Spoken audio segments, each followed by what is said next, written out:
अब छोलिया हो या लोबिया, सफेद चने या काले चने, सब कुछ मजेदार बने। इस वक्त की दो सबसे बड़े जो सवाल हैं वो है ये कि जनरल मुनीर के साथ क्या होगा, वो अपने देश को अब आगे क्या मुंह दिखाएंगे, क्योंकि सवाल उनसे पूछा जाएगा कि सर आप इंडिया के सामने क्यों भीख मांग रहे थे माफी की, और दूसरा कि अब ख्वाजा आसिफ इंटरव्यू किसको दे पाएंगे, क्योंकि वो पिछले 2 हफ्ते से इतने इंटरव्यू दे चुके हैं जितने जिंदगी में नहीं दिए होंगे। अब उनके इंटरव्यू के बिना वो क्या करेंगे अपने खाली टाइम का। वैभव कुछ जोड़ना चाहते हैं, फिर मैं आपको कुछ और तस्वीरें दिखाऊंगी जो पाकिस्तान किस तरीके से सिर्फ एक ही जंग में सबसे अच्छा है, डिसइंफॉर्मेशन वॉर में। खुद के तो सारे एयरबेस एकदम खत्म हो गए, कैसे वो डिसइंफॉर्मेशन फैला रहे थे और कैसे दुनिया के सामने फजीत हुई, वो मैं तस्वीरें आपको अभी दिखाऊंगी सिरसा की और सूरनकोट की। हाँ वैभव, देखिए, आसिम मुनीर जो है वो जनरल याह्या खान के बाद मोस्ट डिसग्रेस्ड आर्मी चीफ के जो है कंटेंडर बन गए हैं, क्योंकि वो जितनी बड़ी बड़ी बातें कर रहे थे 10 दिन पहले 15 दिन पहले जो पहलगाम में हमले से, कि हम 2 नेशन थ्योरी के बारे में बात करते, कहते हमारी डेस्टिनी अलग है, हम तो एक इस्लामिक कौम है, हम तो उम्मत के लीडर हैं। तो वो जो उन्होंने एक शराड क्रिएट करने की, एक फसाड क्रिएट करने की जो कोशिश की थी, वो पूरी पाकिस्तानी आवाम के सामने जो है खुल करके आ गया है। और अब पीटीआई वाले और इवन जो पाकिस्तान में जो पॉलिटिकल लीडर्स हैं वो लानत भेज रहे हैं सोशल मीडिया के ऊपर। आपने सोशल मीडिया अभी तक तो कंट्रोल किया था, लेकिन अब इसके बाद जब ये सारा डैमेज जब लोगों के सामने आएगा, लोग, इमरान खान की बहन ने तो सवाल पूछा कि ड्रोन रावलपिंडी तक पहुंचा कैसे, इस्लामाबाद तक पहुंचा कैसे, और उस वीडियो को सेंसर कर दिया गया पूरे पाकिस्तान में। इमरान खान की बहन ने पूछा सवाल। ये सवाल पाकिस्तान की आवाम में 25 के 25 करोड़ लोग पूछेंगे और इनके पास देने को कोई जवाब नहीं होगा। Asim Munir is over, his finish in Pakistan. बिल्कुल। और ये तस्वीर देखिए, ये आज हाई लेवल मीटिंग थी, प्रधानमंत्री ने जो चेयर की थी ये बैठक में, सबके चेहरे देखिए, उनका जो भाव था बिल्कुल साफ था कि हम पीछे हटने वाले नहीं हैं। अगर पाकिस्तान एक मारेगा हम 2 मारेंगे,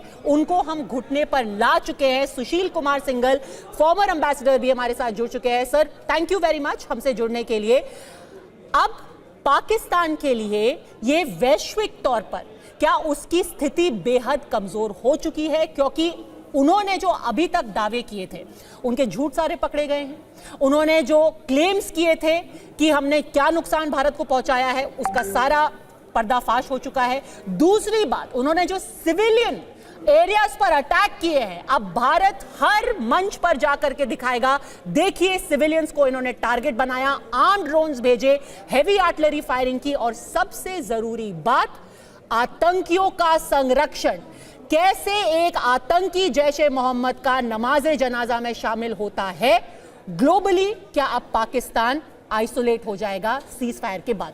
सर देखिए, ऐसा है कि पाकिस्तान ऑलरेडी आइसोलेट हो चुका है, पूरी तरह से एक्सपोज हो चुका है कि ये इनकी जो आतंकवाद जो है उनकी स्टेट पॉलिसी है।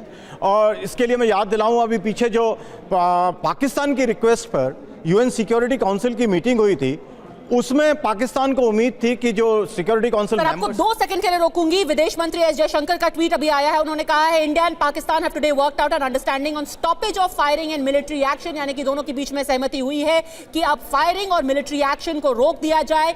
India has consistently maintained a firm and uncompromising stand against terrorism in all it's forms and manifestations. It will continue to do so।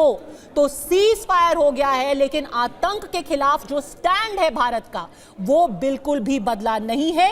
Uncompromising, zero compromise. और आज एक अहम फैसला जो सरकार ने लिया है, याद रखिए, उन्होंने कहा है कि अगर एक बार ऐसी और हरकत की कोशिश की पाकिस्तान ने, it will be an act of war.